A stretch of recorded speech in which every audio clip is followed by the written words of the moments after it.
Well, thank you very much, everybody. We're going to have just a quick session with Steve Moore. Everybody knows Steve Moore with the Heritage Foundation, highly respected, one of the most highly respected economists and people that watch your money and know more about your money and your life than probably anybody I can think of. And I want to thank Steve for being here. I saw this today. They came out.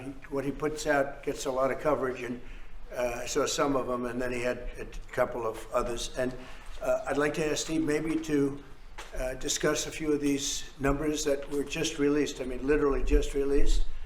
And then we're going over, and we're going to do Purple Heart. We have some incredible, brave people that I look forward to, so we're going to do that right after this. Steve, could you say a few words about the various charts? Thank you, Mr. President. So I called the President because I had some very good news from some new data that we've been able to put together that no one has ever seen before, and I'll just very quickly go through these. So I was telling the President that he did the right thing in calling for a new head of the Bureau of Labor Statistics, because this shows that over the last 2 years of the Biden administration, the BLS overestimated job creation by 1.5 million jobs. That's Mr. President, that's a gigantic error. And I don't know if she's, I'm not. It might not have been an error, that's the bad part. If it was an error, it would be one thing. I don't think it's an error. I think they did it purposely. Whether that, you may well be right, but even if it wasn't purposefully, it's incompetence. Right. Okay, so 1.5 million jobs overestimated. We have access to the some data that no one else does on what has happened month by month with median household income. This is based on unpublished Census Bureau data. It will be released sometime in the next 6 months, but we get an advanced look at it. And so I was telling the President in his first 5 months in office, starting in January through the end of June, the average median household income adjusted for inflation for the average family in America is already up $1,174. That's a huge, an incredible number. Yeah. Just came out. Just came out. So that's a giant gain. And if I would have said this, nobody would have believed it. There's your number. We're doing well.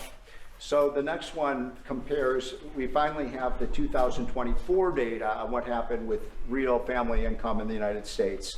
And so what I did was I compared the record in Donald Trump's first term with the Joe Biden first term.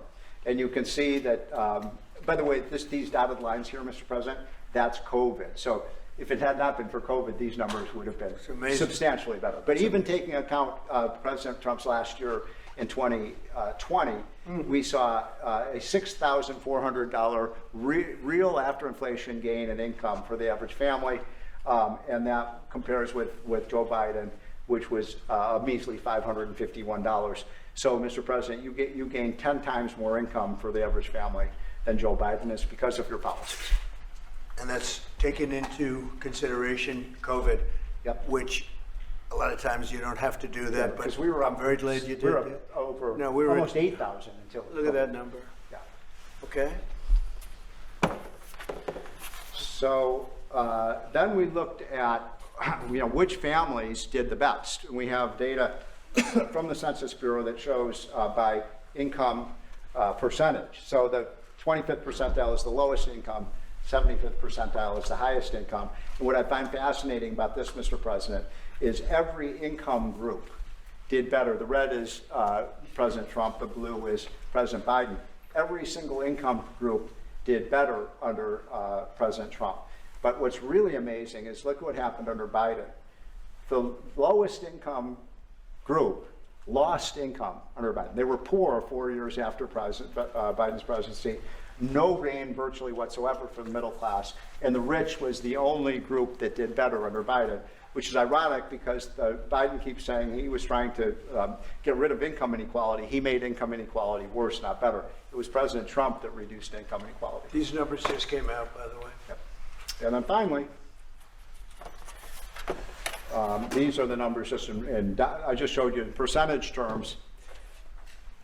Mr. President, these are the numbers in dollar terms. So even the lowest income 25th percent gained about $4,000 in income. That's a lot for a lower income family.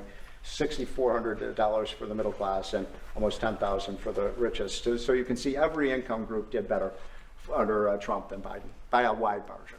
that's the story. I think when you look at them, they're all something, but this one chart really says it better than anything. If you look at this is great, but this chart is pretty amazing right here.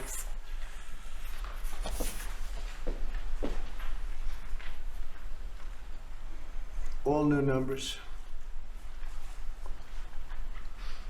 Okay, so we're going to go now over to the East Room, and we're going to celebrate some very brave people with the Purple Hearts. Yeah, please. Mr. President, just to follow up on the India tariffs, do you expect increased trade negotiations, since you've announced the 50% tariff? No, not until we get it resolved.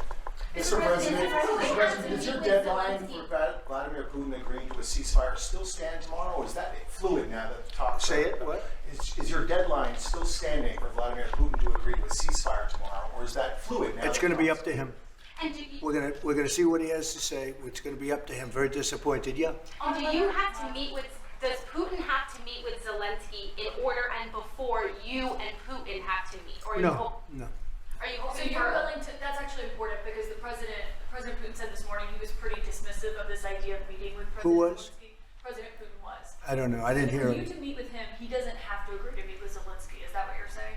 No, he doesn't. No, no. So when do you think that meeting? They would like to meet with me, and I'll do whatever I can to stop the killing. So last month, they lost 14,000 people killed last month. Every week is 4,000 or 5,000 people. So I don't like long waits. I think it's a shame. And they're mostly soldiers. They're Ukrainian and Russian soldiers, and some people from the cities where, missiles are lobbed in and you'll lose 35, 40 people a night, which is terrible. But no, mostly it's soldiers, and you're talking about, on average, 20,000 a month. 20,000 people are dying a month. Young, generally young people, soldiers. We're going to, speaking about soldiers, we'll see you over for Purple Heart. Thank you. Thank you.